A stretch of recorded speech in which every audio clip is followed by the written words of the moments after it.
Holiday season, a time for food, family, and friends. Time for food, family, and friends. Time for food, family, and friends. And with that, large gatherings that can bring bugs like the flu. Joining us now to talk about this year's cold and flu season is Dr. Jeffrey Kahn, Chief of Infectious Diseases at Children's Health, also a professor at UT Southwestern. Dr. Kahn, thanks for joining us. My pleasure. Let's talk about what parents need to know about the new flu variant and its symptoms. So I think we'll just take a step back. Usually during the flu season, we have two A strains circulating, two B strains circulating. One of those A strains, called H3N2, has mutated, something that's now called subclade K. And that's been reported in a number of countries, including Japan, the UK, and Canada. We don't have the sequence data to see if it's here in the United States because of the government shutdown, so the CDC is behind on all of this. But what we hear from other countries is that it can cause the flu like any other flu strain. But what's concerning about it is that these mutations that have accumulated in this subclade K virus may make it less bound by the immunity that is induced by vaccine or previous exposures. So in other words, it may escape the vaccine to some extent and making the vaccine less effective than it would be against the standard H3N2 strains. You went exactly down the road I was traveling on. What do we do about getting the vaccine, not only for ourselves, but for the vulnerable, our young people, the kids, and also our elderly? So it's important to note that the vaccines contain either 3 or 4 strains. So this is not the only strain that's circulating out there. So certainly if you haven't gotten the flu vaccine yet, go ahead and get it.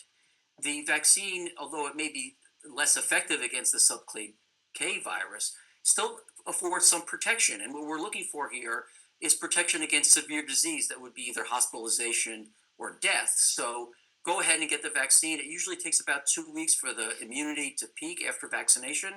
And right now there's very low levels of influenza in the country and here in Texas and locally in Dallas. So go ahead and get vaccine. There's plenty of time to get vaccine and get the protection that's afforded by the vaccine.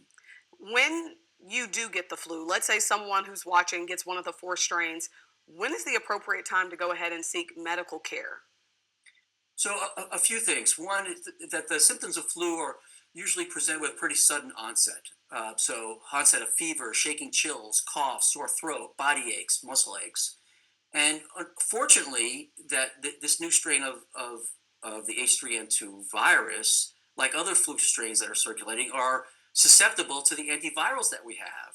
So if you think you've got the flu, go ahead and call your health provider, and you could be given and prescribed antivirals. Those still work against this new strain. So that would be number one. And of course, if you're feeling really sick or if you're caring for somebody and they're having difficulty breathing, go ahead and bring them to medical attention. Dr. Kahn, Thanksgiving is coming up this week. So what are some of the most effective prevention measures as we gather with family and friends?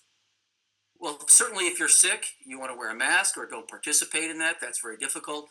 And the other thing is wash your hands. There's going to be, as you mentioned, a lot of travel, and surfaces can get contaminated with the flu virus. Somebody rubs their nose, touches a doorknob. That doorknob becomes infectious, if you will.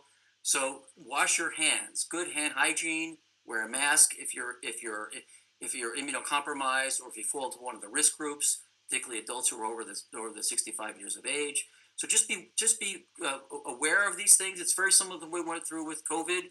Flu is very similar. It's a respiratory virus. It's transmitted through the same mechanism. So just keep these things in mind. And certainly, it may be a little late now. If you haven't gotten your flu vaccine to protect you for the Thanksgiving holiday, but it will certainly protect you 2 weeks down the road when we get to December to the next holiday season.